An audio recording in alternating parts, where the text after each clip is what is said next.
ସାଙ୍ଗମାନେ ଜୟ ଜଗନ୍ନାଥ। ସାଙ୍ଗମାନେ ମୁଁ ଏବେ ଦେଖିବା ପାଇଁ ଆସିଥିଲି ମାଉସୀ ରୁମ୍ରେ ଅଛି କି କୁଆଡ଼େ ଯାଇଛି।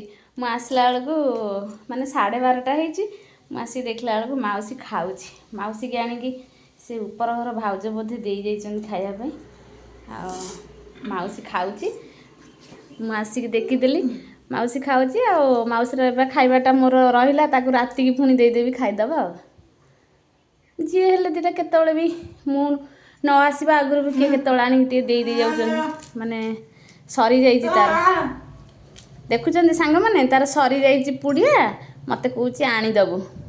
ହଉ ମୁଁ ଆଣିଦେବି ହେଲା। ମାଉସୀ ତାର ଖାଇଦେବ। କାହାକୁ କ'ଣ କହୁଛି। ମୁଁ ଆସିଲା ବେଳକୁ ମାଉସୀ ଖାଉଛି। ଆଉ ଖାଉଛ? ଭାଉଜ ଦେଇଛନ୍ତି? ଭାଉଜ କିଏ ଦେଲେ? ଭାଉଜ ଦେଇଗଲେ।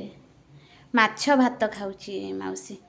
ମୁଁ ବି ଆଜି ମାଛ ବନେଇଥିଲି। ଆଉ ମାଉସୀକି ରାତିରେ ଦେଇଦେବି, ରାତିରେ ଖାଇଦେବା। ଆଉ ନେଇଗଲେ ମାଉସୀର ପଇସା ତା ଭଉଣୀମାନେ ନେଇଯାଇଛନ୍ତି। ସେଇଟା ମୋତେ ଠାରିକି କହୁଛି କି ନେଇଗଲେ।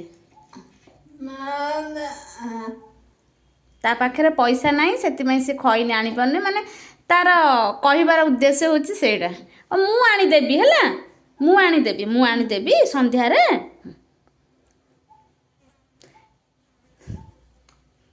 ରଖୁଛି ସାଙ୍ଗମାନେ, ଜୟ ଜଗନ୍ନାଥ।